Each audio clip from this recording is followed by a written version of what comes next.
নমস্কার।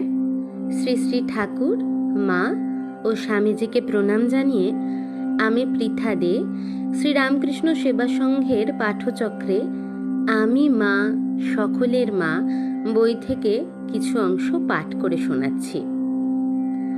শ্রী মা সারদা দেবীর জীবনের কয়েকটি ঘটনা। বাঁকুড়া জেলার অন্তর্গত জয়রামবাটি একটি ক্ষুদ্র গ্রাম। এই গ্রামের শ্রীযুক্ত রামচন্দ্র মুখোপাধ্যায় ও শ্যামা সুন্দরী দেবীর প্রথম সন্তান শ্রী শ্রী মা শারদামণি দেবী। পুরুষানুক্রমে রামচন্দ্রের উপাসক শ্রীযুক্ত রামচন্দ্র মুখোপাধ্যায় অত্যন্ত ধর্মনিষ্ঠ। পত্নী শ্যামা সুন্দরী দেবীও ঠিক সেরকম। মা বাবার প্রসঙ্গে স্বয়ং সারদা দেবী বলেছেন, আমার বাপ মা বড় ভালো ছিলেন। বাবা বড় রাম ভক্ত ছিলেন, নৈষ্ঠিক, অন্য বর্ণের দান নিতেন না।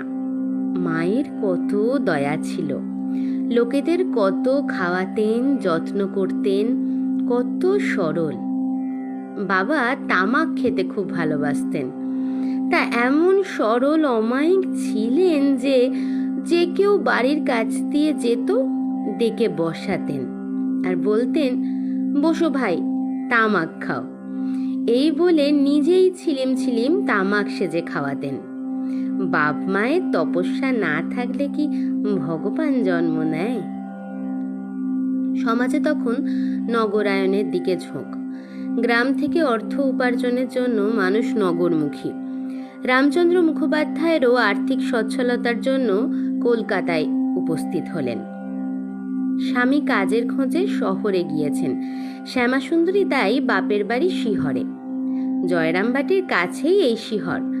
সেখানে শ্যামা সুন্দরী দেবীর এক অদ্ভুত অভিজ্ঞতা হলো।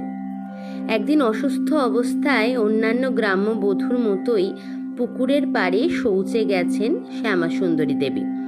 প্রায় সংজ্ঞাহীন অবস্থা। এমন সময় কুমোরদের পোয়ানের কাছে ঝনঝন শব্দে সচকিত হয়ে উঠলেন তিনি।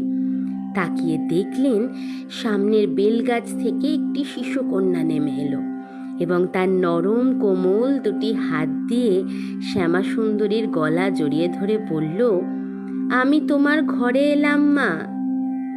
শ্যামা সুন্দরী সংজ্ঞাহীন হয়ে পড়লেন। জ্ঞান ফিরলে অনুভব করলেন ওই কচি মেয়েটি যেন তার গর্ভে প্রবেশ করেছে। এরপর 1853 খ্রিস্টাব্দের 22 ডিসেম্বর বৃহস্পতিবার সারদা দেবীর জন্ম।